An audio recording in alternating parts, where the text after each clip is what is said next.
Hey, what's up? What's up, family and friends and followers and subscribers? Thank you for again dropping by in our mini channel here in YouTube. If this is your first time to see us and check my videos, please don't forget to subscribe later on once you find this video helpful. And yes, for those who are wanting to have to join the daily Pegaxy renter that we have in our channel, please watch until the end. We will reveal the questions later.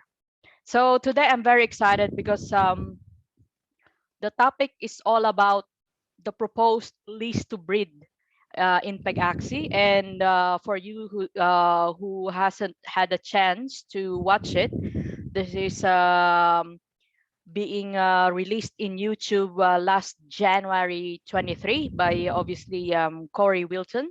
And we will put the link in the description if you want to watch the official and original video about this program that Pegaxy is planning to implement.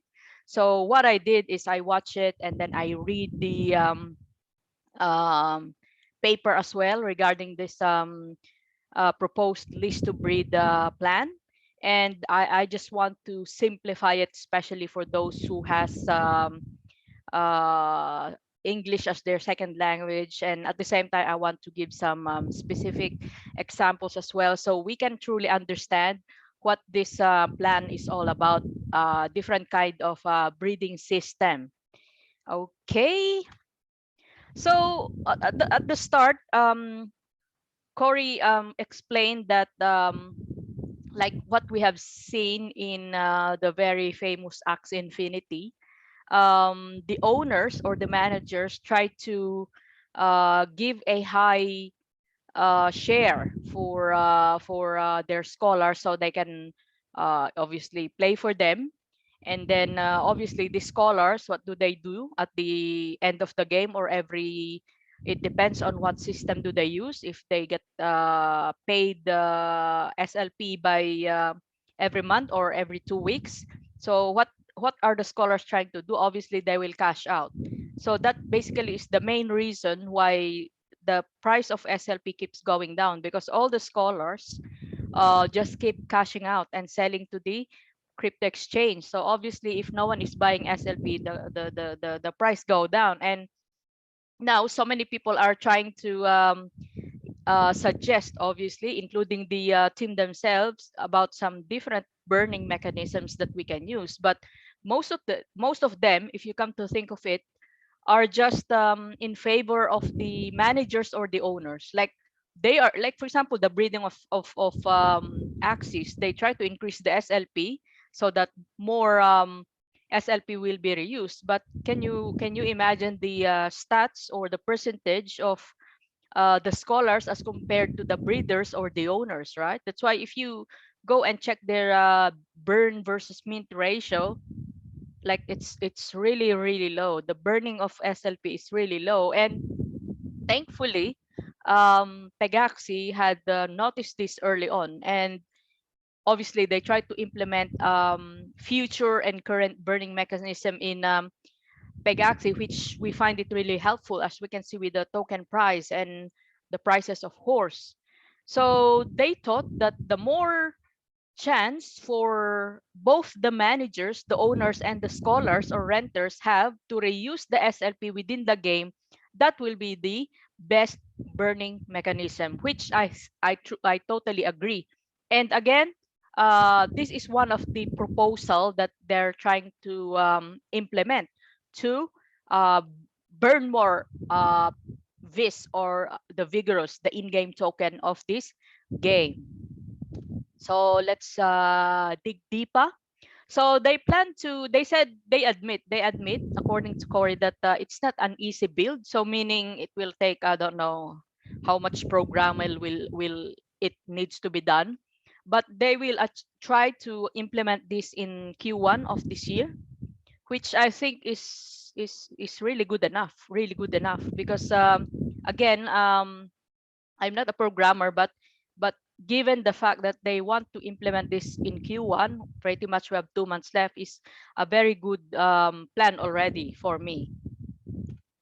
So now what does the breeding, or how does the breeding system work? So what's the model? So what happens is the owner or the manager will have a rental contract together with a scholar or a renter. Okay.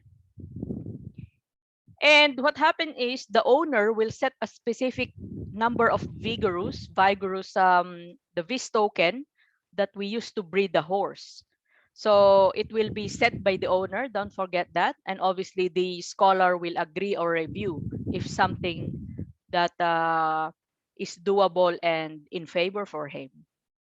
And then what happens is once the contract is set, everything that the scholar will earn in terms of the vis token will go to the escrow wallet. So it will not go to the owner, it will not go to him. So it will be locked in a wallet, which is pretty good, so that it's like a time deposit. You cannot just grab it from the wallet and cash or whatever. And then once you already gained the target vis, within 72 hours, the owner or the manager should put his two pegas to breed using the vis that was earned, and the breeding will start.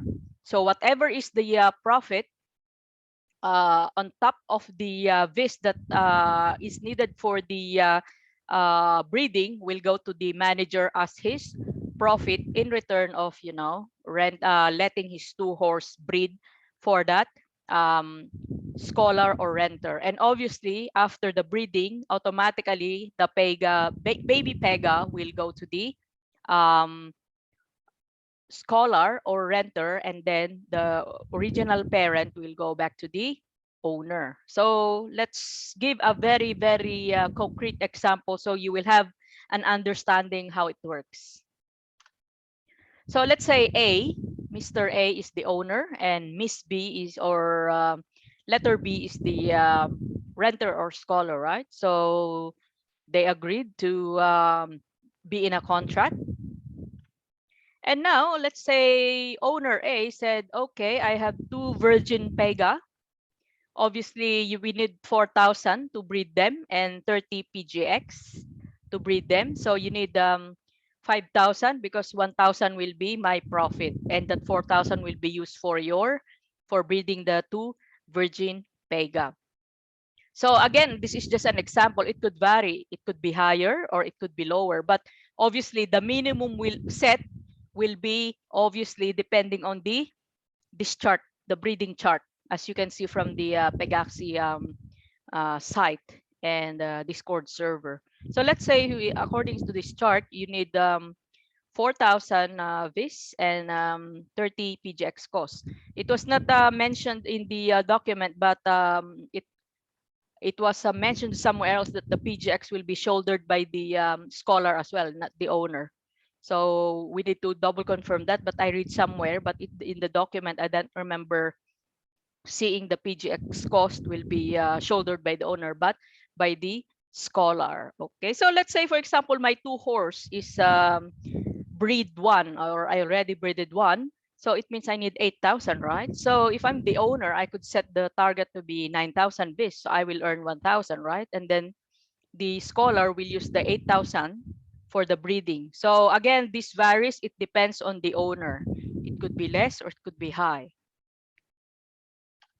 And then obviously the scholar will grind and earn, raise, and then obviously after we hit the target, within 72 hours, the owner must transfer the horse for breeding. Now, according to Corey, he also mentioned about possible exploitation of the system. Let's say, for example, I'm the owner and I'll tell you as the scholar, I say, okay, 10%. Everything that you get is only 10%, and I have the 90%, right? And then once they hit the target, say the scholar already hits 5,000, I could change my mind, right? And I'll say, oh no, I changed my mind. Just keep your 10% and I'll keep my 90%, which is very unfair, right? Because you've been grinding for how many, I don't know how long, and then at the end of the day, you will just get 10%, right? So that's very unfair. So Pegaxy, they put obviously a very good solution for this. So what they will do is after the two parties go into the contract, the owner needs to put the two Pegas already. He will rent that out to that scholar to use for grinding, and at the same time, it will already be locked into the system. So he cannot change his mind and say, "Oh no, I don't want any more. I just want my 90%," which is pretty good because the scholar is also protected from possible exploitation. Okay. But in saying that, they mentioned here that within 72 hours, in case, for example, you put the wrong amount of this, the owner can still change or cancel the contract and put into another contract. Okay. And then they also found a flaw or possible loophole or problem. Let's say, okay, this solution works, but some people will say, oh, okay, the scholar already has a horse, right? So he will end up maybe doing the same. So he will, after he will grind, and then the beast he will just keep selling as well. So it will be the same. But what Pegaxy is saying is they will just want to take a chance that, you know, they believe scholars wants a passive income. So they might want to obviously reuse whatever beast they have to basically breed their own in the future, or keep, you know, doing the same thing, like keep repeating until they have two pega that they can also breed on their own, and just keep repeating the process in and can you imagine how much this has been burned by just in one contract, right? Instead of, you know, can you imagine the 5,000 that was generated or minted? If there's no breeding like this, what will happen? The owner will just what? Sell the profit in the crypto exchanges and in cash, or possibly same with the scholar, right? But if both parties have like a way to reuse within the game system that will still make them profitable, then this will work, which again, I agree.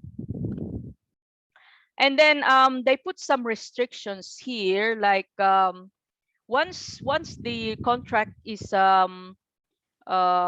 set, he cannot change it with the after 72 hours. So if, say for example, he wants a instead of 5,000, maybe he changes his mind and say, oh, I want 6,000 instead, so I can get 2,000 this profit. Once 72 hours is finished, that's it. Same with the split profit, right? Say, oh, okay, I want 25% instead of 20. Again, after 72 hours, you cannot do that anymore. Same with the cancellation after 72 hours. All right. So I think this is really, I'm coming to my point now. What's my verdict? Well, before I give my verdict, how about you? What do you think?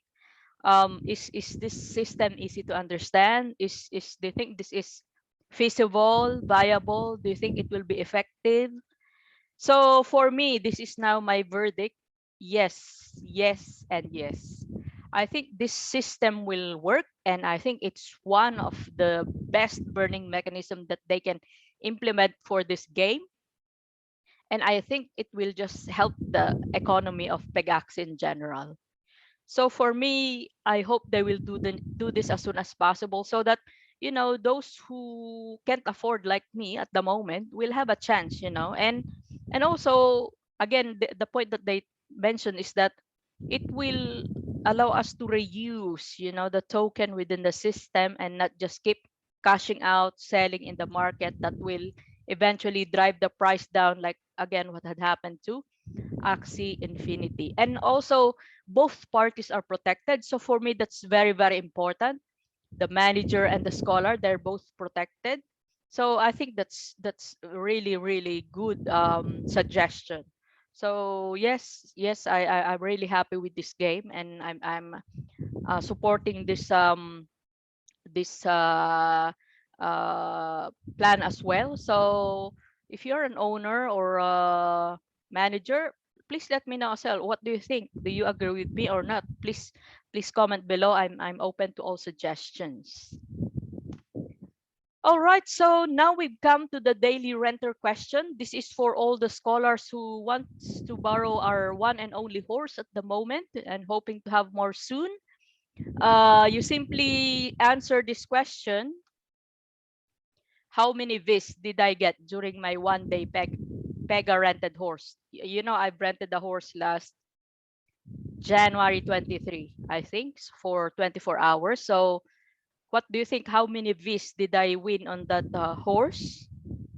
So I'll give you the clue now. It's between 300 to 400 Vs. Obviously, the first one who will, if someone get it 100%, obviously the first one who answer it will win the next daily renter. Okay. So all you need to do is just comment your answer below. You do not DM me, do not message me, do not email anymore. Just comment your guess below. Okie dokie. I hope that's plain and simple for those who are wanting to join our daily Pegaxy renter promo. Of course, please also support and subscribe to our other social media pages because we do all the announcement and posting of our videos in these different social media pages that we hold. Thank you very much, guys. I hope I had enlightened you. I hope you understand what Pegaxis is wanting to do with this lease to breed program. And again, I'll be waiting for your comments if you find this helpful, if it's okay with you, or if you have any other suggestion. So at least we can also relate to the Pegaxi community and developers. Thank you so much, guys. Until next time, let's go and race.